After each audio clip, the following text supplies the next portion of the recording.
Okay, well, welcome. This is one of our optional extra credit type activities for the General Biology 2 class. And we're very fortunate that to be able to interview Ashley Jenkins, who's the lead zookeeper for Zoo Idaho. And we'll probably spend, maybe about an hour.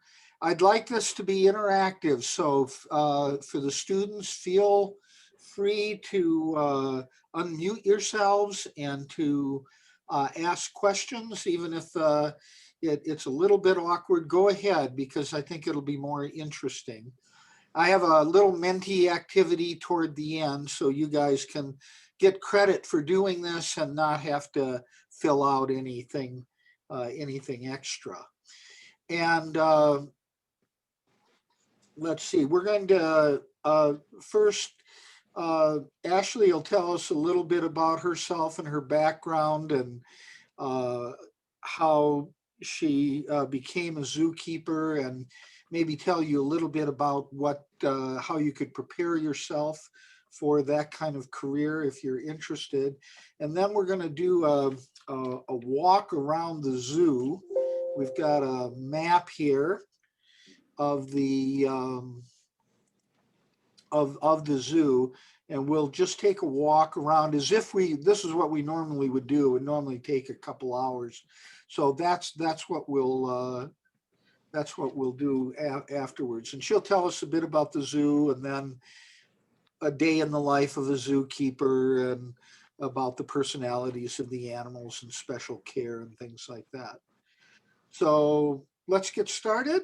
Ashley, do you want to tell us a little bit about your background? Sure. Like Chuck said, my name is Ashley. I've been here at Zoo Idaho. It's coming up on 10 years in April.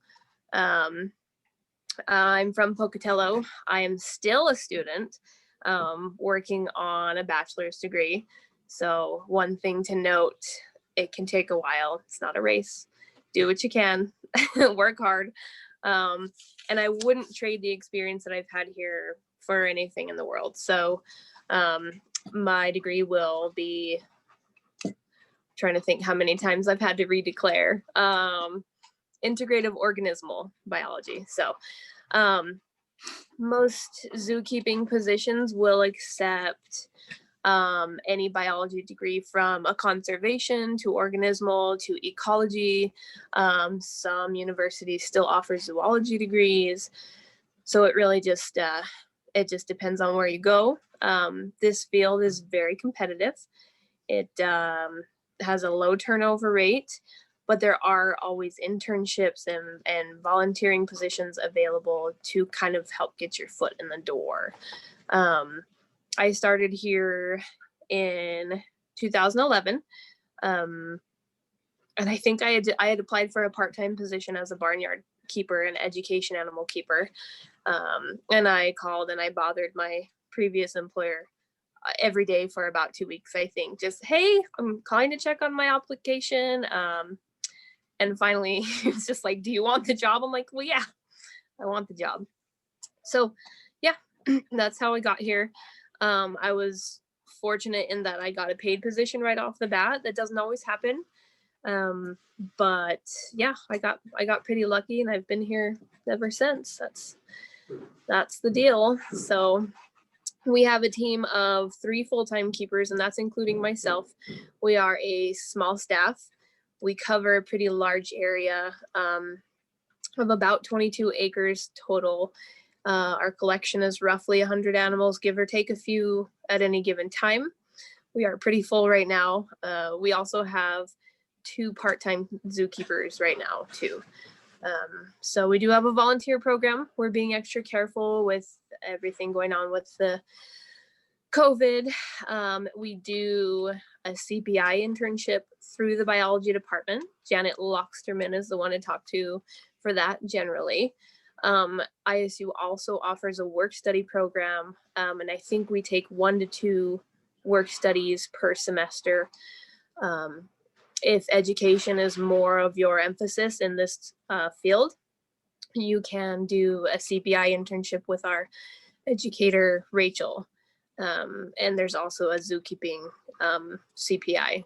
So, Yeah, yeah. I think that 2 years ago, one of the students on this field trip, you'll probably see her in some of the photos. She applied for that CPI position, and she did that for I think a year. Oh, Sharon cool. Green, Yes, Sheridan. Yep. I'm not sure. I was on a phone call with uh, some folks up at the zoo in Billings, and I think she's trying to get on there.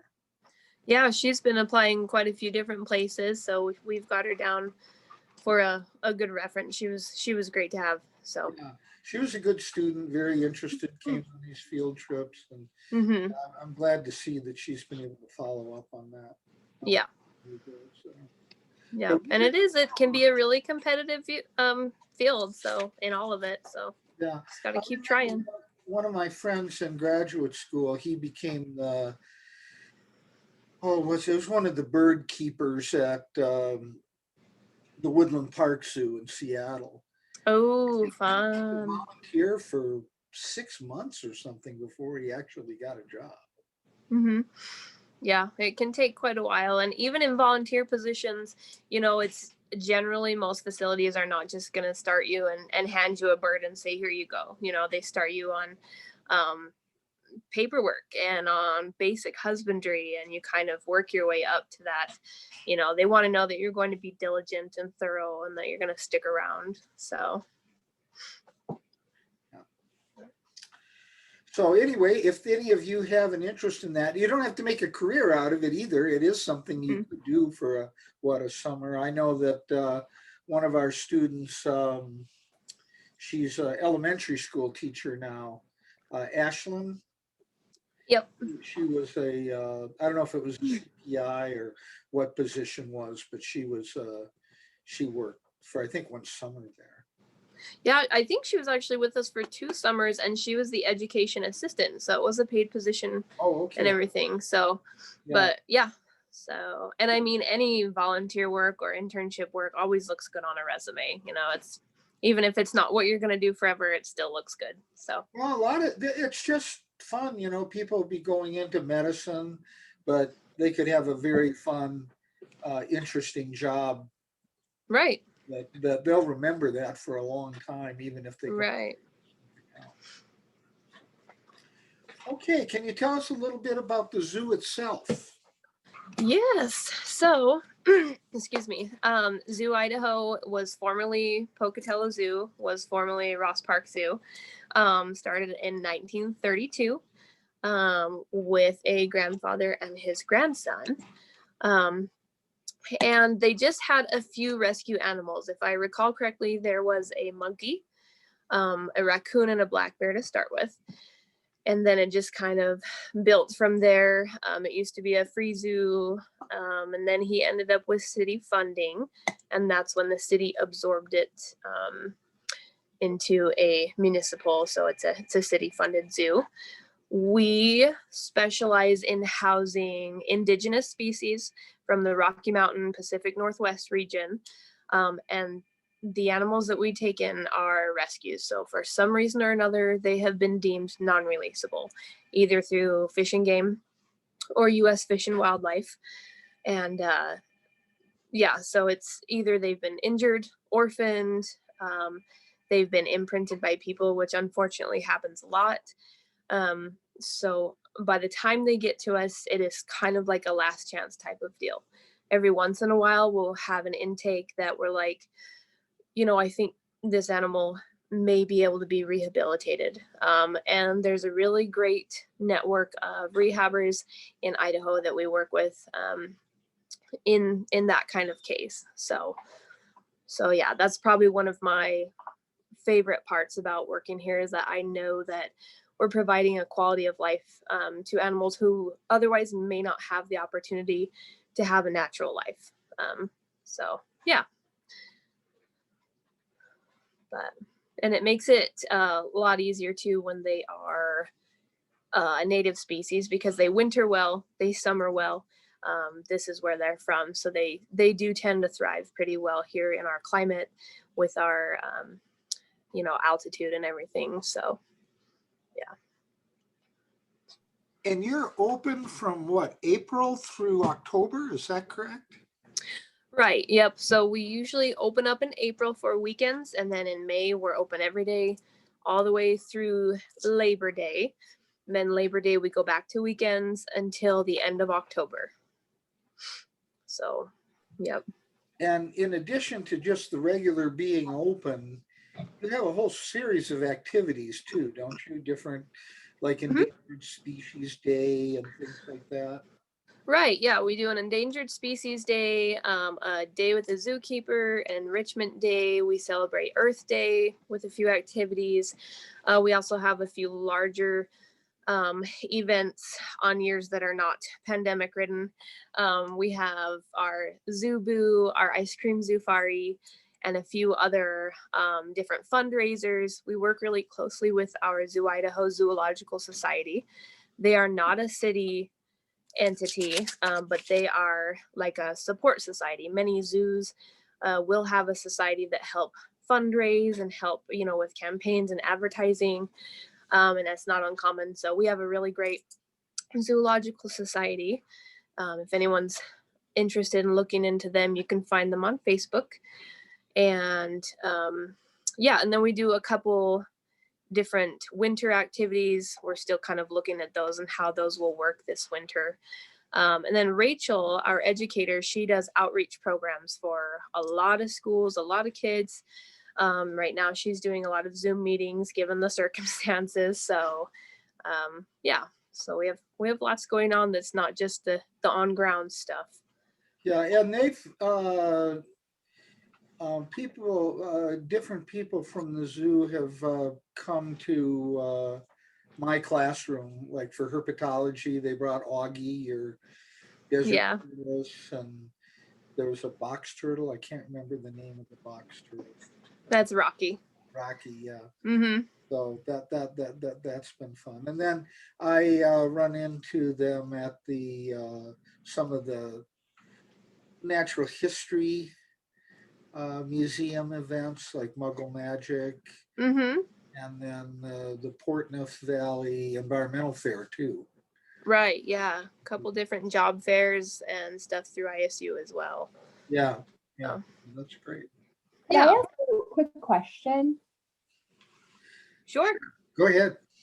Could you potentially talk about, when you were mentioning that a lot of or most of the animals are rescues, how does that process work? Like, does the fishery and wildlife call and let you know that there's an animal that they think would be a good fit? Or could you just kind of talk about the process of how you end up getting those animals that might need to be rescued?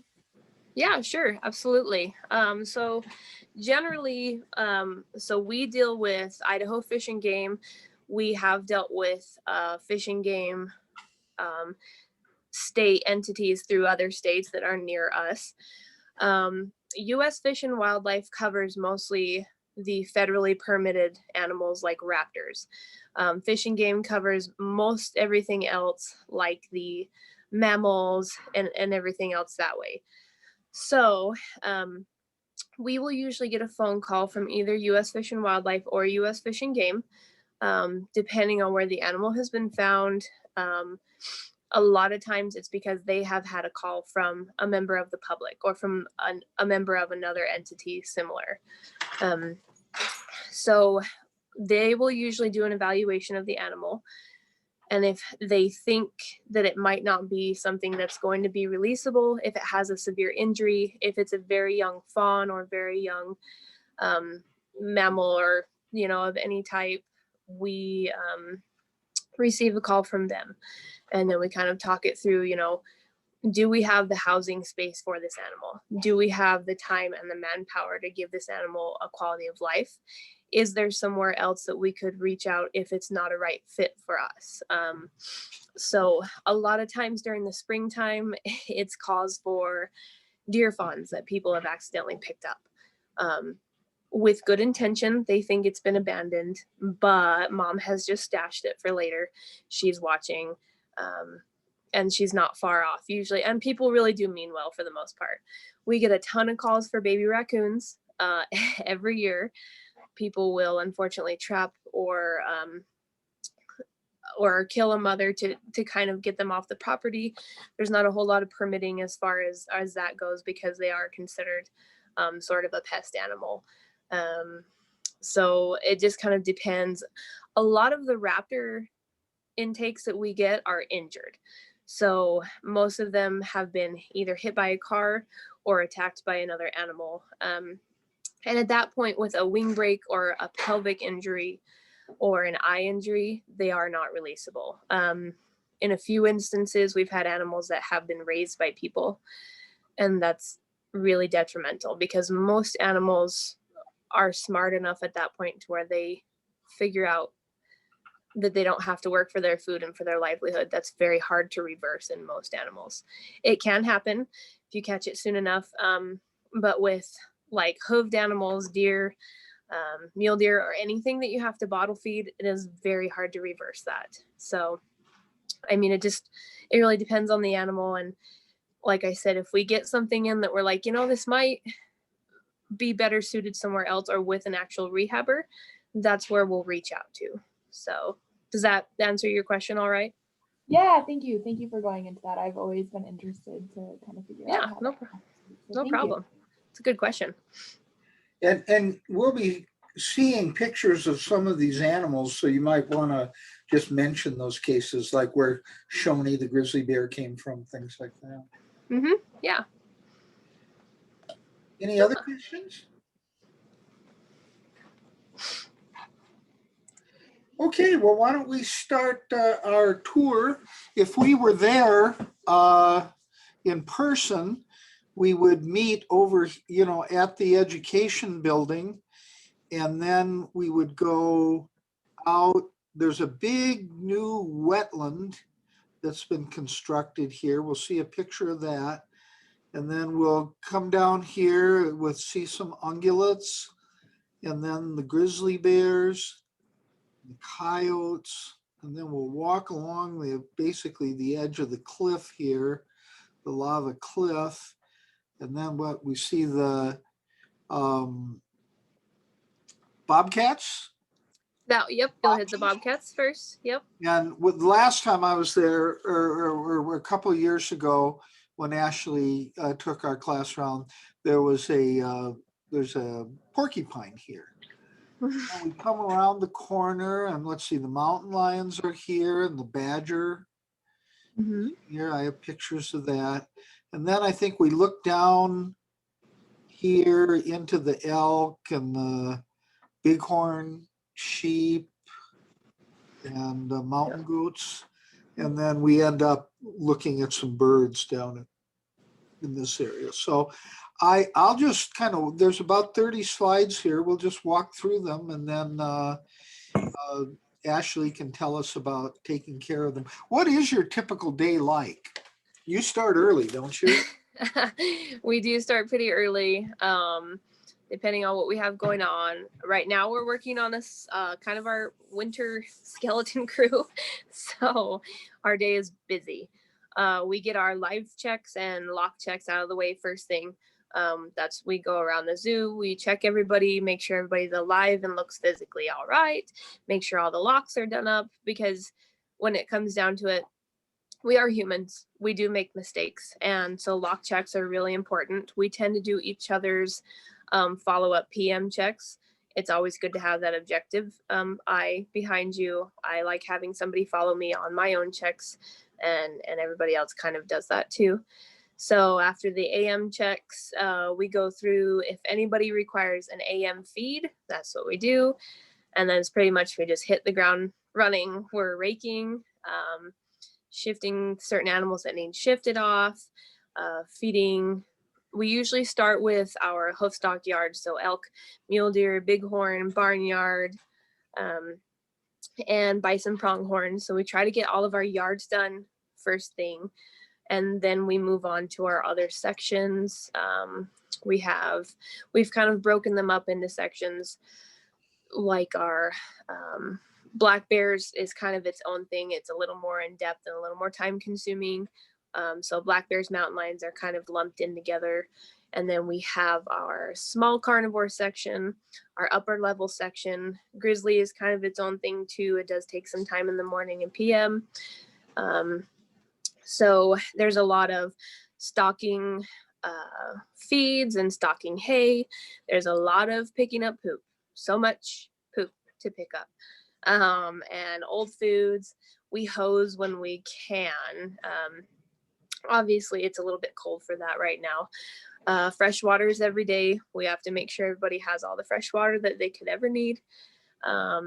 Some animals are on medications and different supplements, different medical treatments. We do get, quite a few animals that require a little bit of extra attention. So we want to make sure that we allow time for that throughout the day.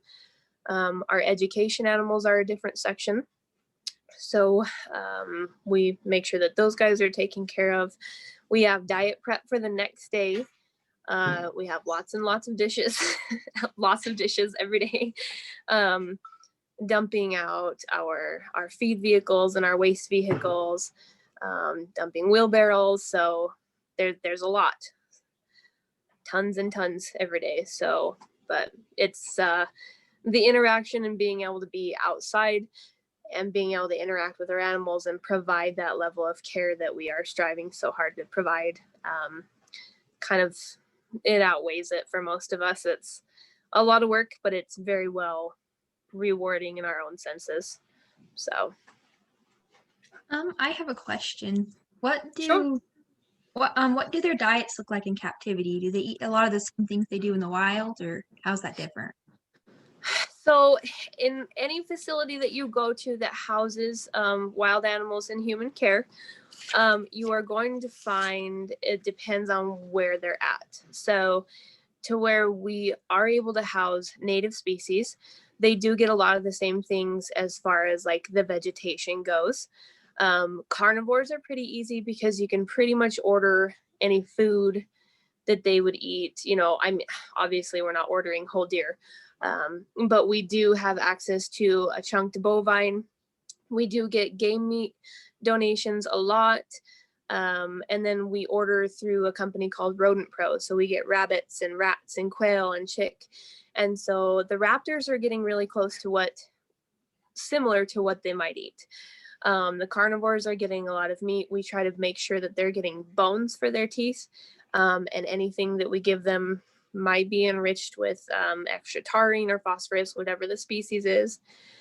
For the herbivores, it is a little bit different because we don't have like an abundance of just grazing land for them. We're on a large plot, but over time, they eat that down. So we supplement with hay, different grains to make sure that they're getting all the minerals that they need.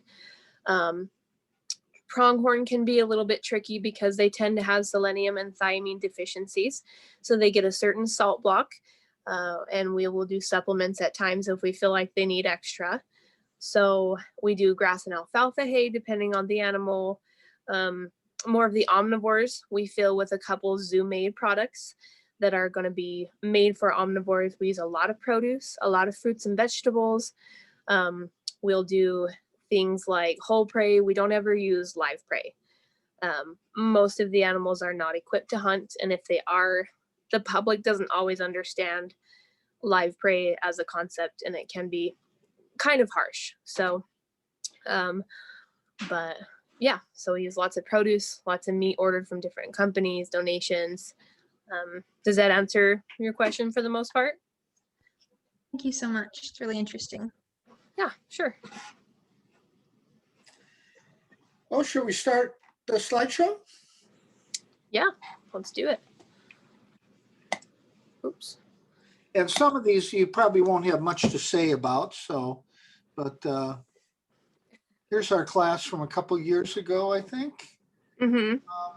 And this was in the education building, and you house some animals right there in the education building, right?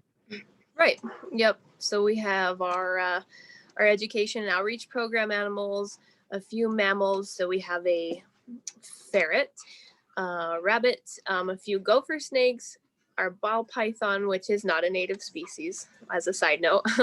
We have a painted turtle, a desert tortoise, a box turtle, and a frog, a boreal chorus frog, and a hedgehog. We have a couple office cats as well. So What do they're you feed the chorus frog? so she is getting extra small crickets, extra small mealworms, and the flightless fruit flies. Oh, Is there anything that you could think of we should offer her besides that, Chuck? You know, I have not kept chorus frogs Okay.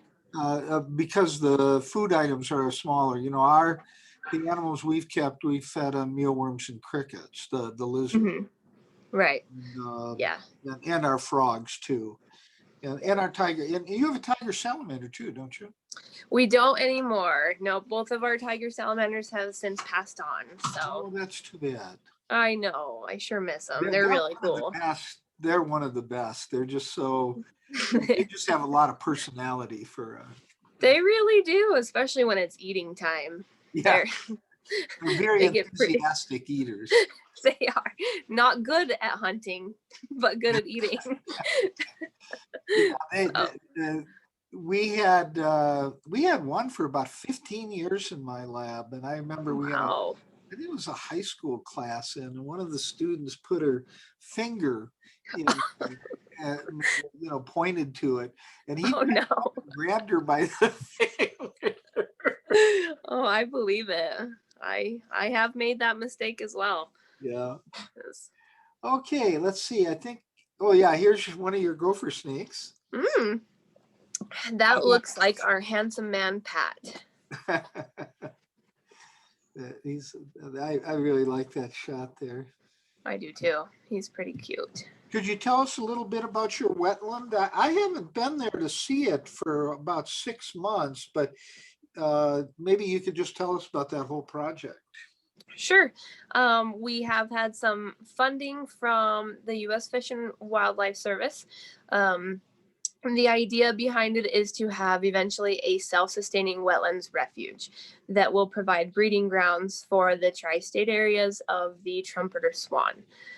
Their numbers have been sort of suffering in the past few years throughout our region. And so a breeding ground for them to be able to come back to and to be safe and to be able to raise their cygnets safely is the appeal. So we are waiting on vegetation to be established. I want to say we've planted somewhere over a number of 100,000 bulbs or something of some different sedges.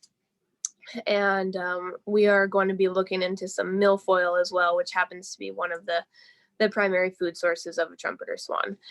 This wetland would also be open to any other wild bird life or anything that wanted to stop by. We've actually had some guests stop by. It's kind of appealing right now, even though there's not a whole lot to eat. So yeah, that's the idea behind it. Komatsu donated some of their equipment and some of their labor to help get it set up. So and Fish and Wildlife is, like I said, a large funding partner in that. So they would provide the breeder pairs of the trumpeter swans. And one of our undergraduate students put a sound recorder out there and documented the bird calls from that 2 springs ago, a year and a half Right. ago.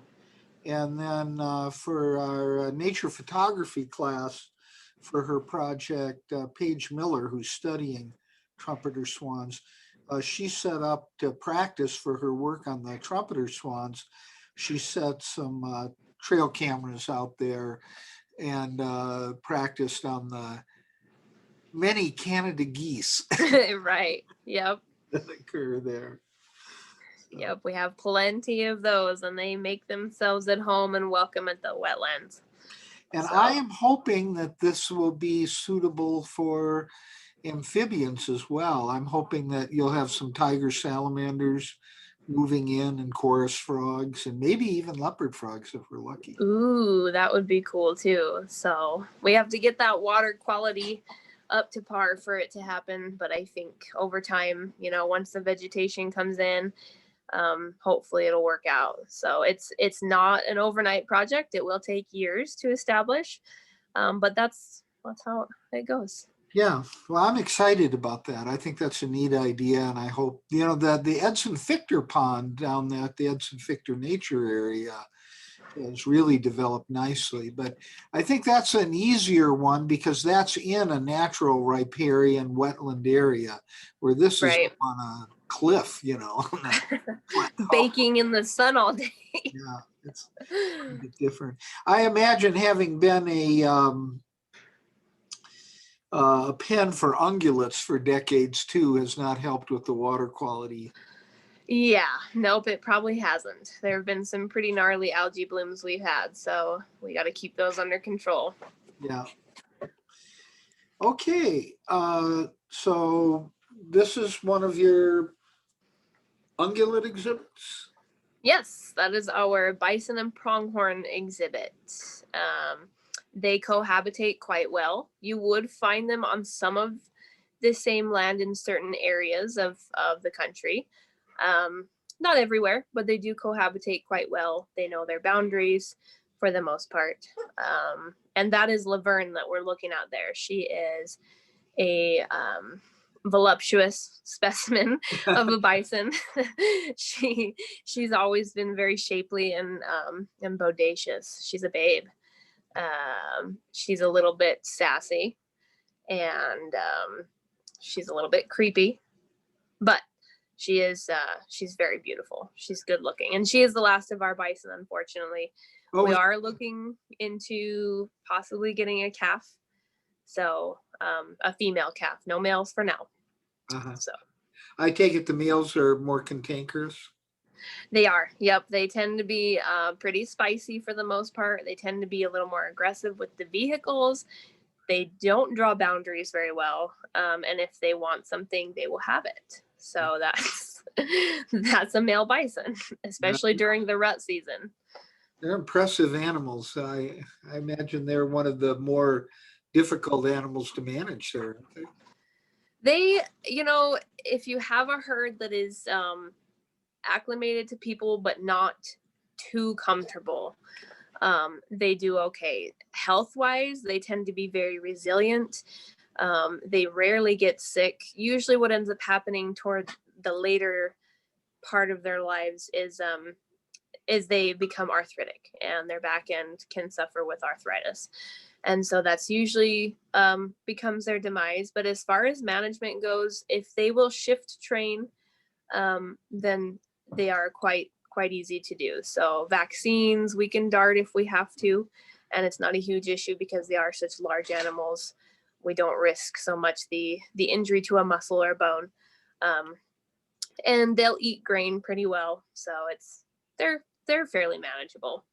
The males, if they're not shift trained, can be very unruly. So I remember when I was in graduate school up at Washington State University, they had some bison over at the University of Idaho that they were studying reproductive physiology, I think, with, but they were very challenged to handle them. mm-hmm. Yeah, they can be a handful, definitely. Yeah, these guys are really inquisitive, aren't they? They are, yes. That looks like our two youngest. That would be Coda and Trudy. They were born here in the zoo in 2018, and we had the opportunity to hand rear. And one of the biggest benefits of hand rearing this particular animal in human care is because they can be very unmanageable if they are not imprinted. They are so high strung and high stress that it's nearly impossible to have a healthy herd if you do not hand rear to some extent. So these two have been extremely imprinted. They are very inquisitive and friendly. They happen to be one of my very favorite animals. So That's that's one of the most interesting animals on the continent, I think.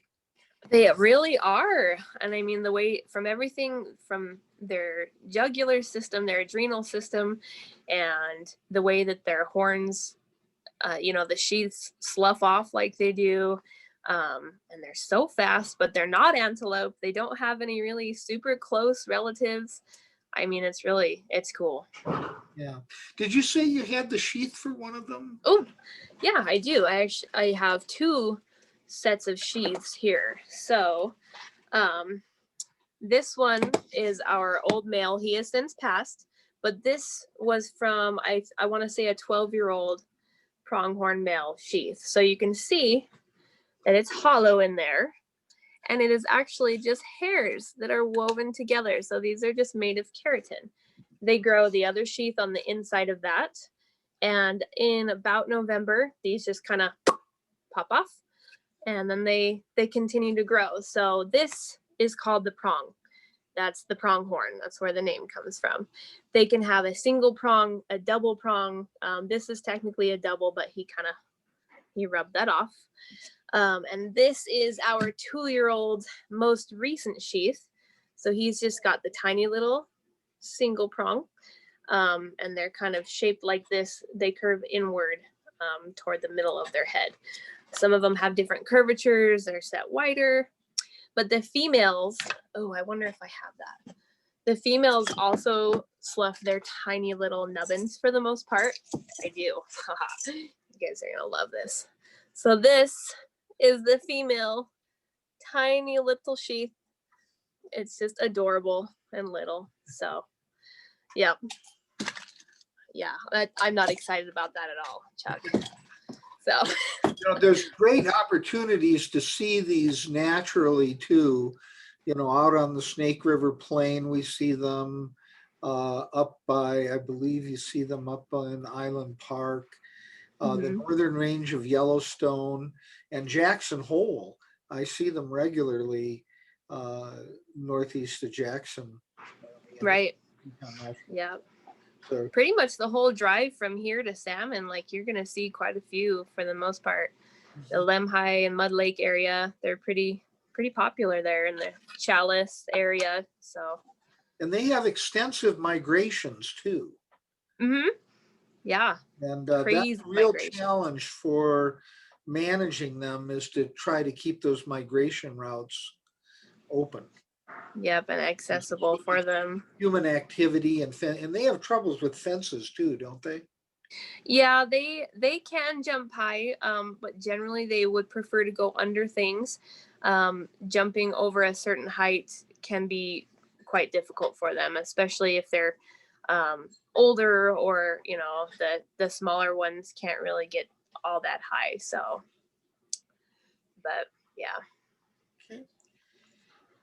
So this is the grizzly exhibit, and I remember, well, that was probably about the time when you started with the zoo, when they were developing that, wasn't it?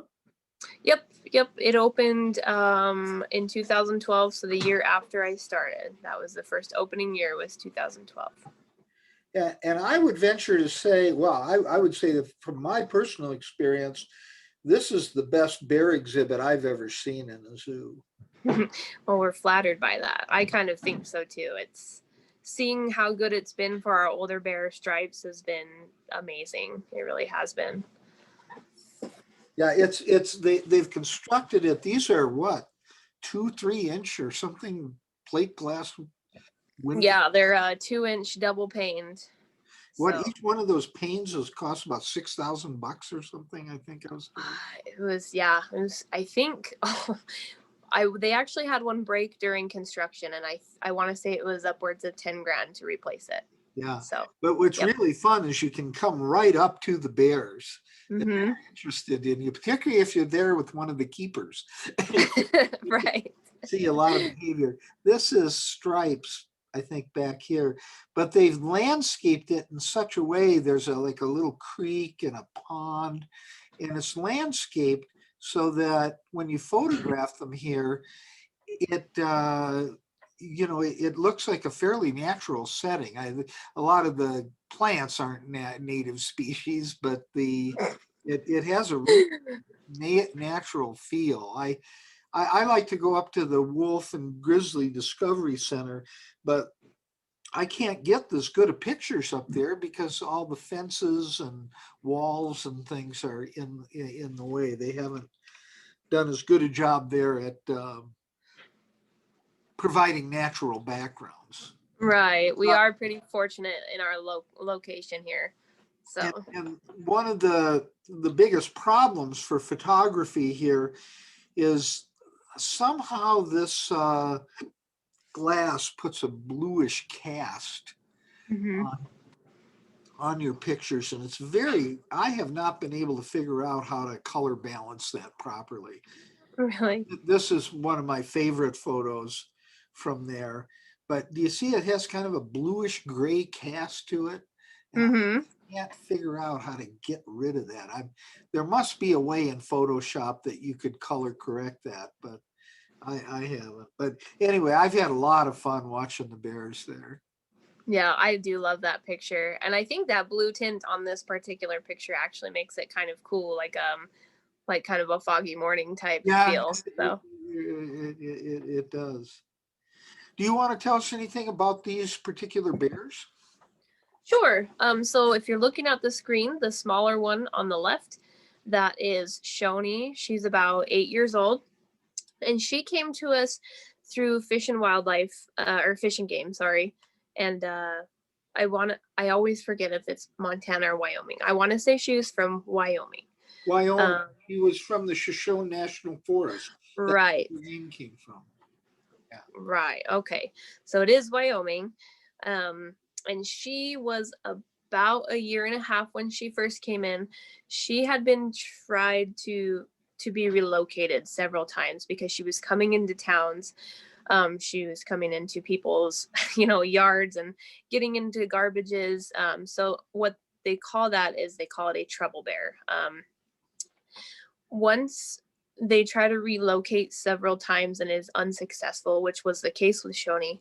Many times, if they cannot place the animal, they have to euthanize the animal. It is very hard to reverse that, especially in an animal this food driven and this smart. And so we got a call from Fish and Game asking if we wanted a grizzly bear. And it just happened that we had the space for one with our new exhibit. And so we ended up taking her in.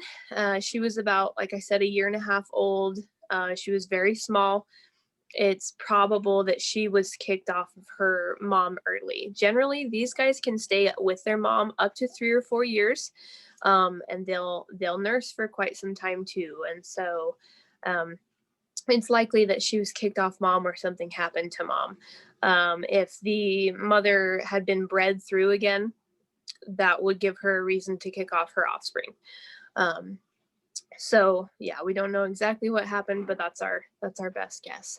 She is spunky. She has a lot of attitude. She's very food motivated.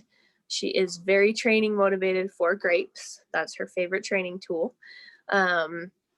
And right now she's feeling very sleepy. She is still wild enough and recent enough from the wild that her body is telling her, I need to bulk up and I need to sleep now and I need to, slow down my bodily functions. I need to drop my body temperature. I need to slow down my respirations and I have to sleep. So she is still going through that, kind of wanting to hibernate, but to where we offer food and we do live checks and we do shift them every day, they don't do full hibernations. So the other bear on the right, if you're looking at the screen, the larger one, that is Stripes.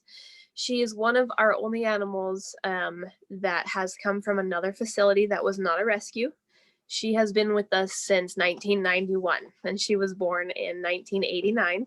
So she'll be celebrating her, what would that give us?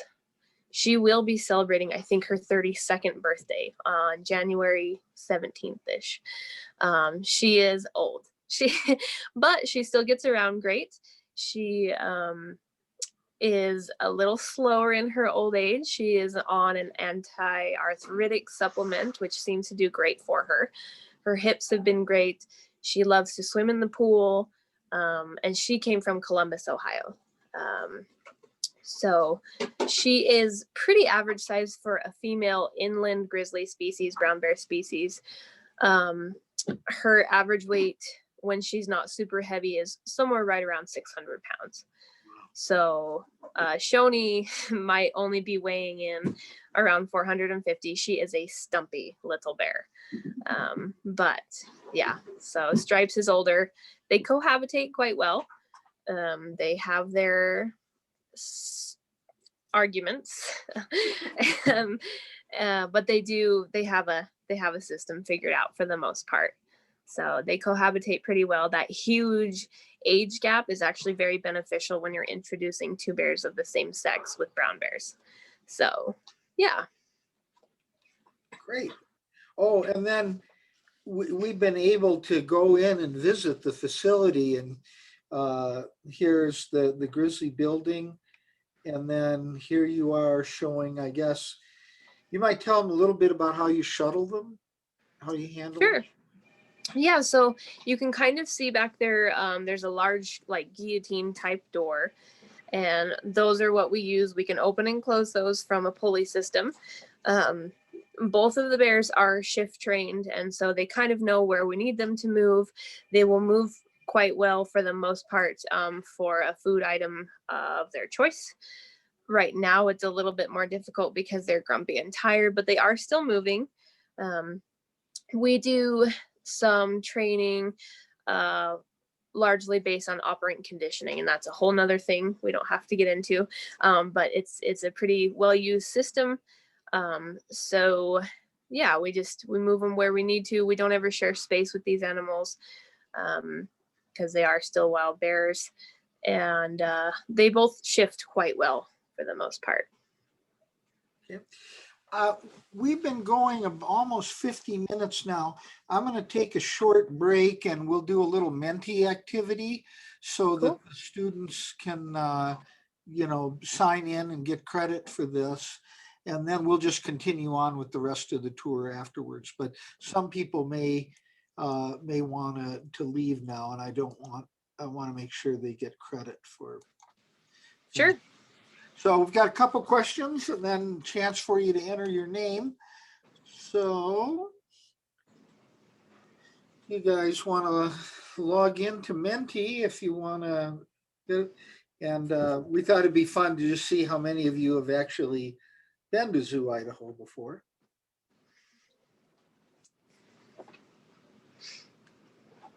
Real quick, I think there was a question in the chat about how long the grizzly bears live. Oh, okay.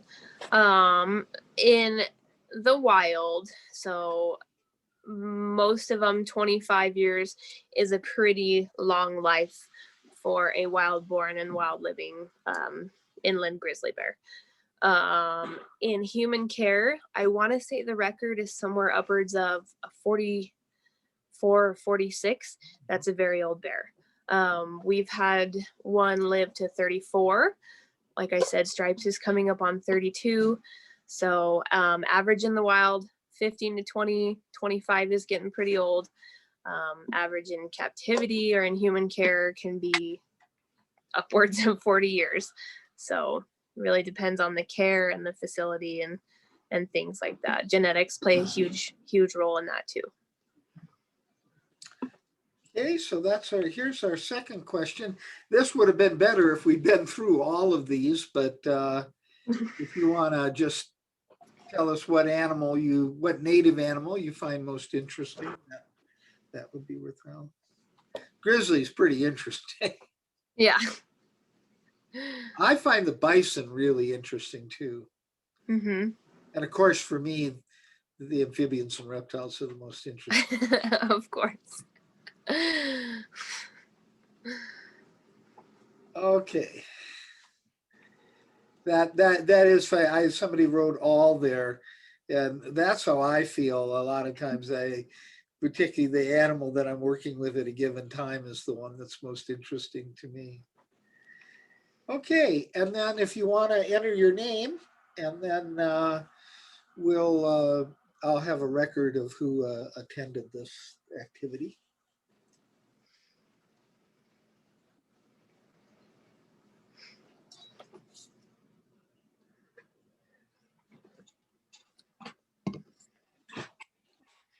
There we go. We got everybody. Okay, great. So let's see if I can get this to close. All right, we'll come back to here and then, so this is the coyote enclosure that's a little bit to the west. And is there one or two coyotes there now? We just have the one. So our male passed on a few years ago. We still have our female Kaya. Yeah, I just think they're beautiful. I really enjoy those. And you've done a lot of training with those too, haven't you, over the years? Correct. Yeah. They tend to be pretty timid, and so that interaction is really important for management of this species in human care. They need to be comfortable with a few handlers and caregivers.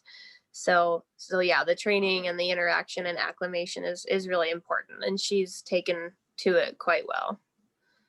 Doesn't And she get lonely? Aren't they pack animals? So yeah, that's a really good point. She was with a male, and they were together for their entire lives until he passed. So she is going to be coming up on 15 years of age.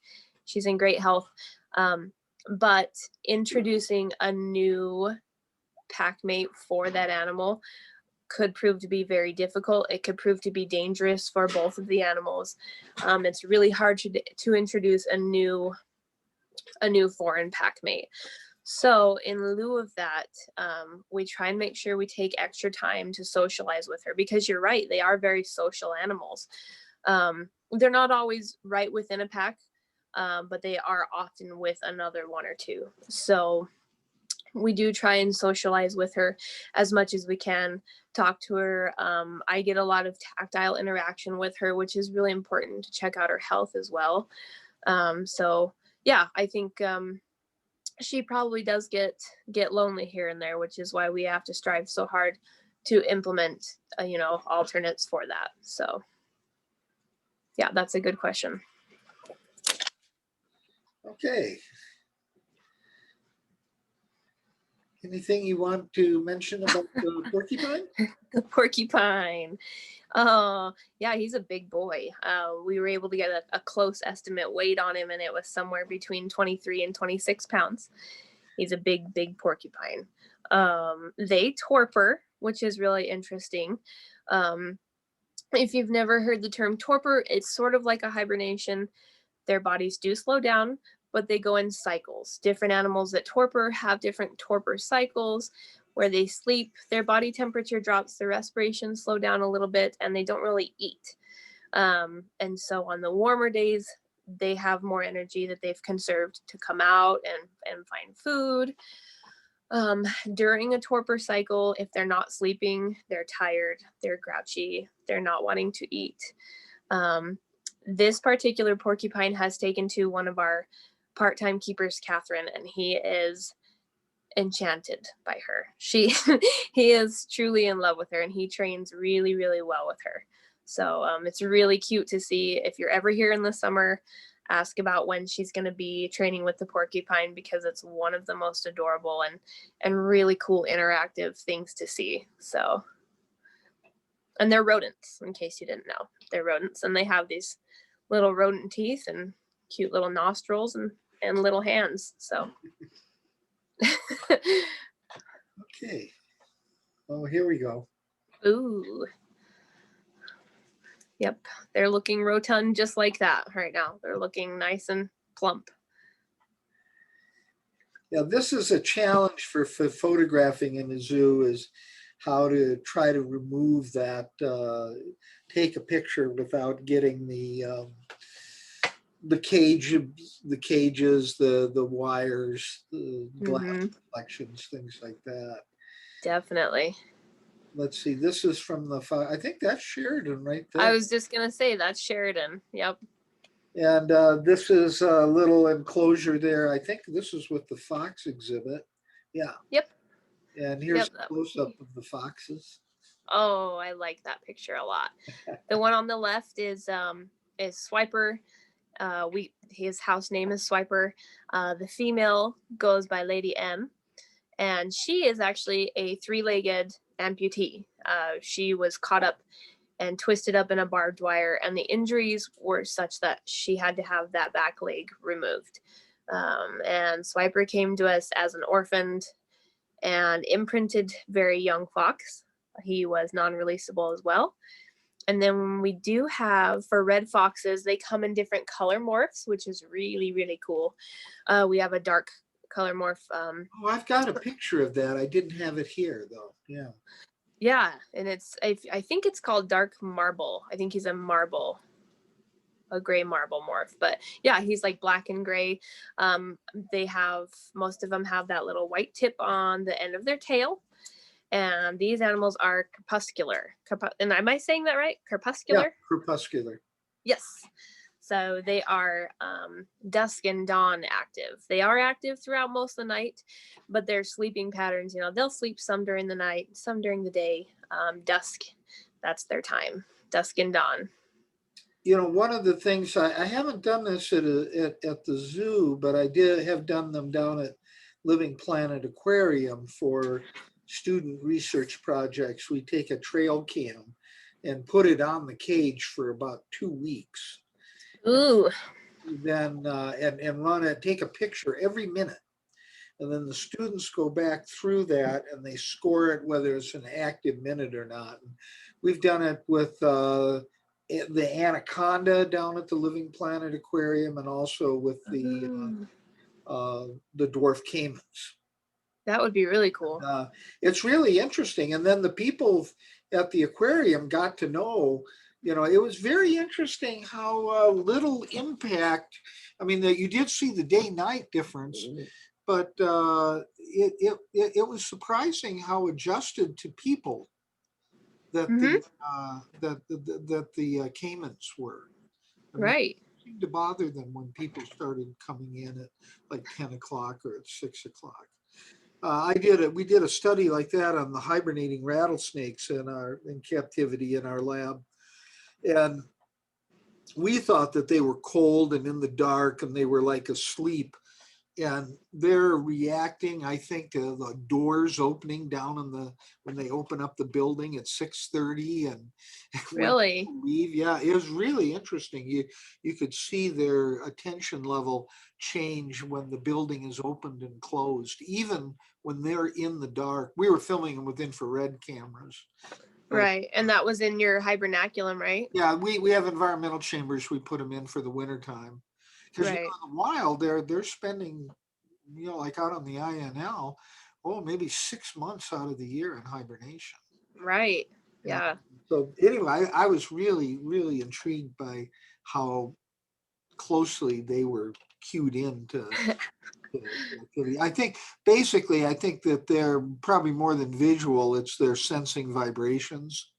Mm-hmm. And I know that out in the field, they can tell your footsteps, tens of. Well before you're there. Yeah. I mean, yeah. When I used to do radio telemetry on snakes, sometimes I'd set video cameras up on them, and we would have those synchronized, and so it'd be videotaping them, and I'd try to sneak up on the snakes to look at them with my binoculars, and I never could.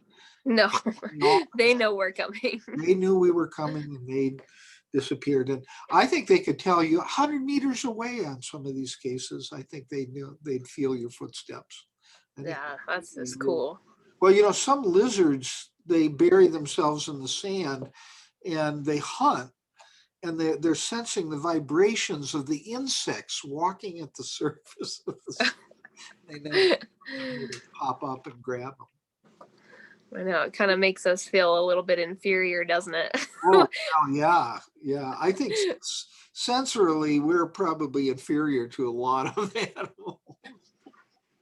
So here's walking down that trail. I just think it's really pretty there, that trail, and particularly in the fall, it's real attractive. Yeah, it is. It's gorgeous.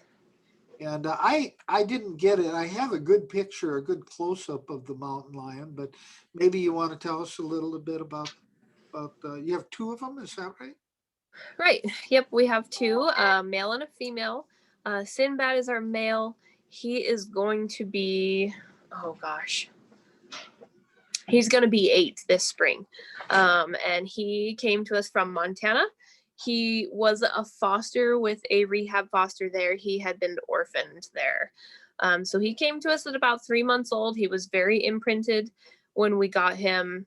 And so he is very apt to be spending time with the guests and very interactive at the front of the fence. Very, he's still very vocal. He does a chirp that normally they would only do as young, up until about a year old, with the exception of breeding seasons. So it's a baby chirp. He's learned to manipulate humans like with it, just like house cats have. And yeah, he's a large cat. He weighs at his heaviest somewhere around 170 pounds. Very large cat. The female is quite a bit smaller. She is from a different geographic region.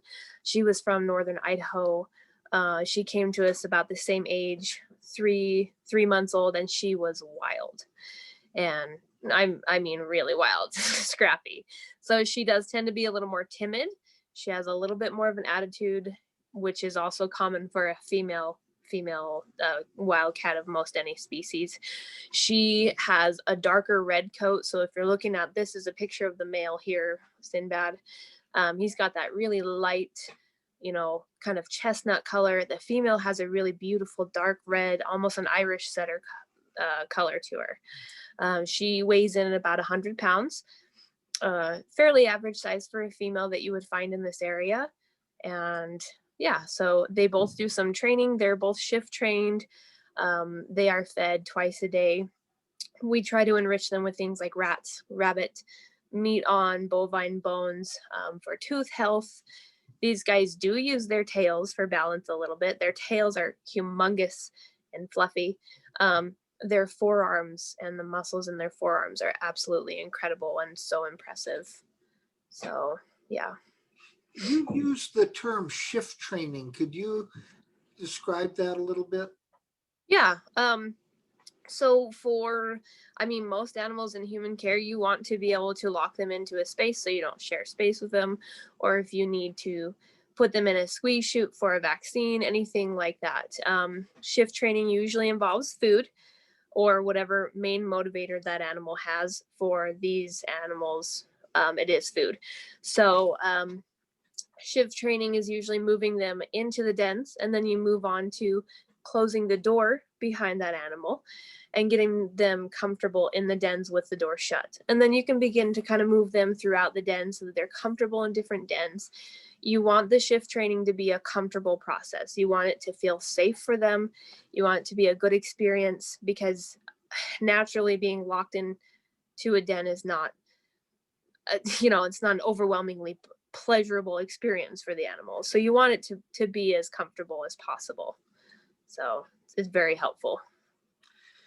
We used to, when I was a keeper at a reptile zoo for a number of years, and we would use that shifting for our king cobra.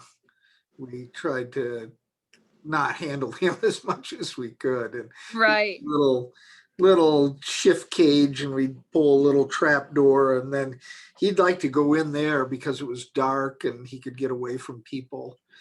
But then it was always, then we'd go in, clean his cage, and then come back out. Because, king cobras, he was probably 10, 12 feet long. He was a big, Oh, jeez. and, he could just rear up and look you right in the eye. Scary. And, he did not like coming out of his hide box, though. Oh, I'm sure not. They generally do not. This He is just wanted to stay in there, and of course, we'd have to get him out so we'd be back on exhibit. So we had a little hole in the side of it, and we'd take a little piece of plastic tubing and poke him in the side with it. And then finally he'd get tired, but he didn't like it, boy. He'd come back in there and grab that tube out of your hand. oh my gosh, He that was, would be nerve-wracking. he was not an aggressive snake, but he didn't put up with anything. Right.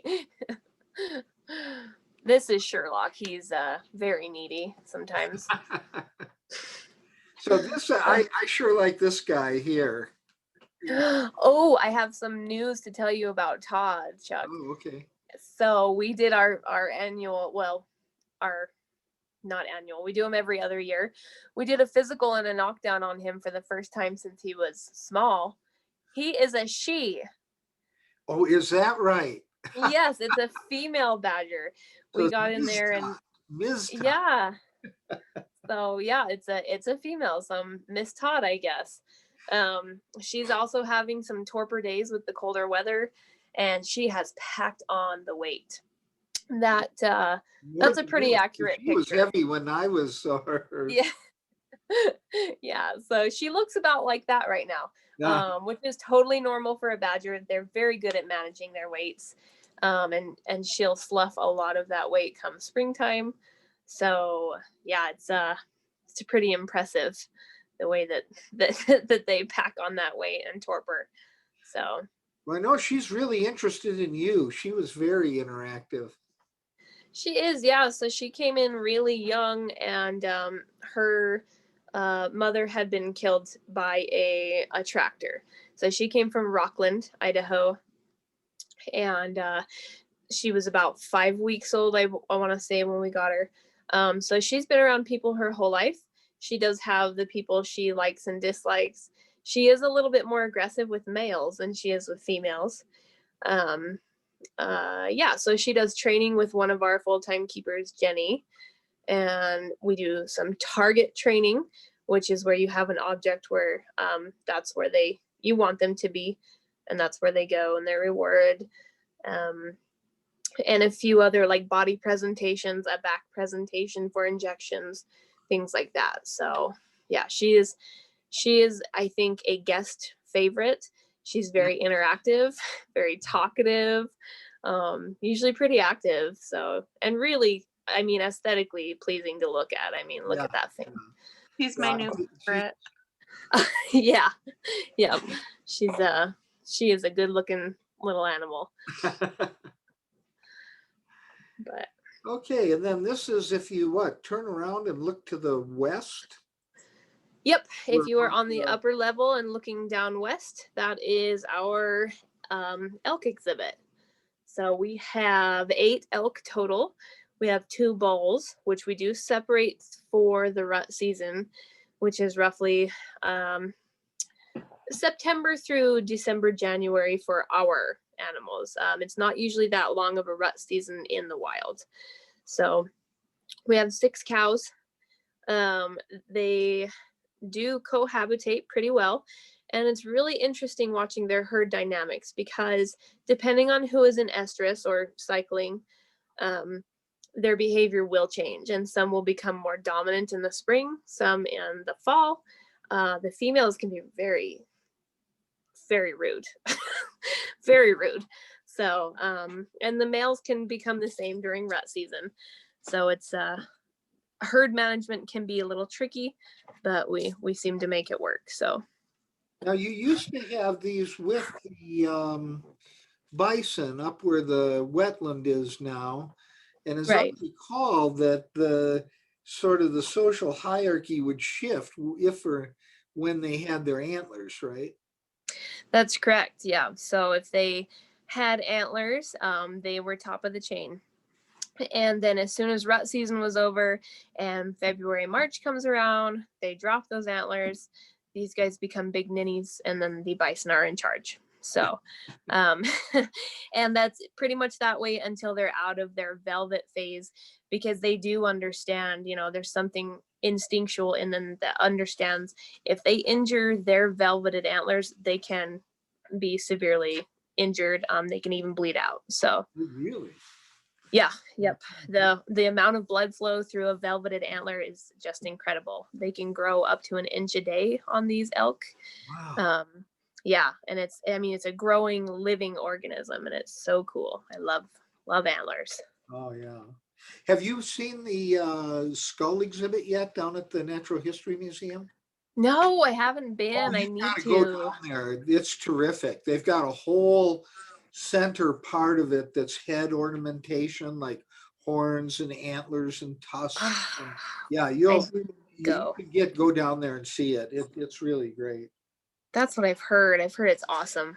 Yeah, it's an excellent exhibit. We on Thursday, Brandon Peacock, who's the curator of paleontology, did one of these sessions, and it was really interesting. He Oh, cool. do that. In fact, I could send you a link to that video if you wanted to watch it. Ooh, sure. That'd be cool. And then this is Shooter. Yep. That is Shooter. That is our dominant bull. He is coming on 14 years old. So that is exceptionally old, especially for if he were in the wild in a natural habitat. But in human care, he's really looking quite well. His antlers don't get any bigger anymore. They usually stop progressing around the age of 10 or 11. His biggest set, I think, was his 11 or 12-year-old set. So he will still, drop these. He'll grow a new set next year. They just start regressing in size and normality. So we might see some more abnormal, smaller tines, less mass. But yeah, so he's the dude for now. Our other bull is Bob. Bob has been pushing the hierarchy the last few years. So that's a big reason why we do have to separate them. Bob is one of the most unruly hoofstock I have ever worked with while he's in rut. While he's not in rut, he's the sweetest guy. And as soon as rut season comes around, he is a monster. So we do separate them for the safety of everybody involved. Uh-huh. But yeah. Okay. Oh, that's Krusty. That's a great picture. And Krusty got his name because he broke through the ice, was it, up in northern Idaho or something? And I think that was Peter that told me that he had broken through the ice and he had to be rescued. Yeah, he came to us, from that region. I want to say he was on the Big Lost area somewhere. Oh. And so he had broken through the ice, and then he was just floating on this little piece of driftwood. They're not sure whatever happened to his mother, but when he came in, he was covered in scabs. He had a thrush infection, a skin infection. Oh. And so that's why between the ice and the scabs, that's why they called him Krusty. He Okay. he was a mess. He was just a little tiny guy. So Looks good yeah. now. Yeah, and he has actually since passed on. So that picture is probably one of the last very, very handsome pictures that we have of him. That's a great picture. Uh-huh. That makes me happy to see. Yeah. Well, any of these pictures you want to, let me know. I'm happy to share them with you. Cool. And we're getting near the end here. I don't know too much about your mountain goats, but So we actually just euthanized our last one this last fall. So we have no more mountain goats on grounds. We were looking into the Teton program. They are trying to cull those herds up there because they're becoming so abrasive. But taking on a full wild adult mountain goat can be quite the challenge. They are sassy animals. They have a lot of attitude, and they are not scared to tell you what they're thinking. So, but their agility and their, just ability to get around and jump and thrive in a winter environment, it's incredible. yeah. By the way, if you want to see wild mountain goats, if you go over Highway 26 across over to Wyoming and then to Alpine and go north on the highway up toward Yellowstone and the Tetons. So you can often see the mountain goats on the hillside there and get really good viewing opportunities and photographs. Yeah. We'll talk about that on Monday. Okay, and then I think we've got a few pictures of birds here too to finish up with. Yeah, a few raptors. So like I said, most of our raptors come here due to an injury of some type. The most common injury that rehabbers and facilities that take and rescue birds are car strikes. It's very common, happens all the time. They fly right in front of a vehicle, and at that point, there's nothing you can do. That looks like our bald eagle Valkyrie. She came to us from the Paris, Idaho area. And she is blind in one eye. She is losing vision in her other eye, which probably led to her being imprinted around the age of 2 years old. People started feeding her. And at that point, I mean, these animals are smart enough that that was a forever thing. And she started walking up to people, to kids, to dogs. So it becomes dangerous for both sides. It does happen pretty often. So that's how she ended up with us. She is one of our ambassador animals. She is trained on the glove. She has a lot of personality. She, this time of year, starts to get kind of spunky. Their breeding season is just around the corner. So December, January, February is typically for these guys, they're breeding. She gets very talkative, and an eagle noise is not at all what you would expect it to be. So you see this humongous animal with a 6.5-foot wingspan let out this shrill little noise and stuff. So we also have a red-tailed hawk, a great horned owl, a Swainson's hawk, and 2 turkey vultures. Okay, yeah, I've got a picture of the red-tailed hawk coming up. Oh, right. Yeah, so let's see. Here are, I guess these raccoons came from Ross Park, I think. Is that correct? That's correct. Yeah, they were about 5 weeks old. We suspect that mom was probably hit by a car or something. We had one show up one day, just found outside the zoo grounds. And then a couple days later, the other one showed up very malnourished, no sign of, mom having come back to pick them up. If they're blown out of their nest or their house, usually mom will come back, she'll grab them, take them back, and it's a non-issue. If they're left too long, it's pretty safe to assume that mom is not around any longer. So yeah, that is Harvey and Berta. Berta is the one on the left with the more pointy nose and eyes closer together. Harvey is the one on the right, and they are both female. So they have they're sassy. Those are sassy animals, I tell you what. Terrible pets. Don't ever have a pet raccoon. So, and this is Athena. She's one of our wonderful ambassador animals. She does the most programs out of any of the birds and raptors we have. She is blind in her right eye. She has a detached retina. So she is completely blind in that eye. She is glove trained. She is a really great glove bird, and red-tailed hawks tend to be one of the entry-level birds that most falconers and people who work with raptors will start on. Red-tailed hawks tend to be a pretty beginner level because they are so manageable. So, and she's gorgeous. She's a beautiful animal. Ooh, and there's Gandalf. He is our sandhill crane. He's suspected to be a lesser. They have a lesser and a greater. His size is kind of in between. So he is suspected to be a lesser. He was also hand reared by some people, and then he got kind of nasty with those people, and Fish and Wildlife found out. And so that's when he ended up with us. He has a lot of personality. Watching him do a courting dance or hearing him go off with his crane noises is it's really cool. So their courting dances are really interesting. They'll throw gifts and sticks and twigs and things at each other. It's fun.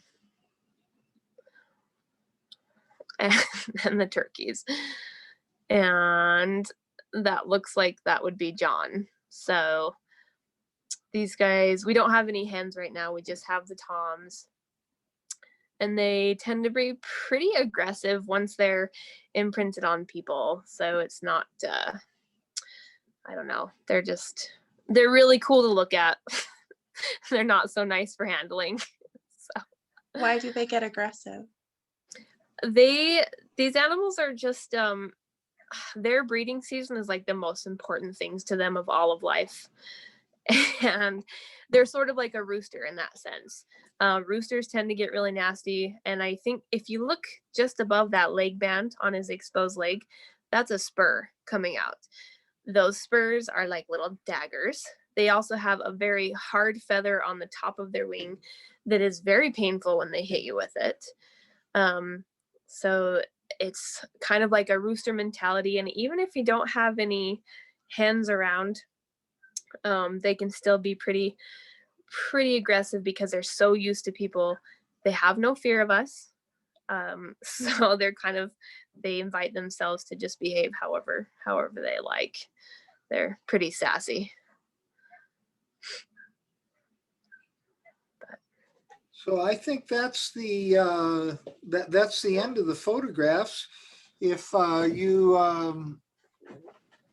have any questions, I think we could maybe have a little bit more time for questions, but I want to thank you, Ashley, for this. This is great. I learned a lot. You know, I've been coming to the zoo for a long time, but I still learned a number of things today. So I really appreciate you taking your Saturday morning to do this. No problem. It's warmer in here than it is outside. So thanks for having me. I appreciate it. And if you guys have any questions, throw them out. You're also welcome to give them my work email, Chuck, if anyone has questions further about like the volunteering program or anything. So yeah, so if you guys have any questions, email me and I will send you Ashley's work email address. So thank you again. I will send you a link to this video if you'd like to, download it and just have it if you wanted to use it, sometime in the future for something else. So. Cool. Okay. Thanks again. All right. Thanks, Chuck. Have a good one.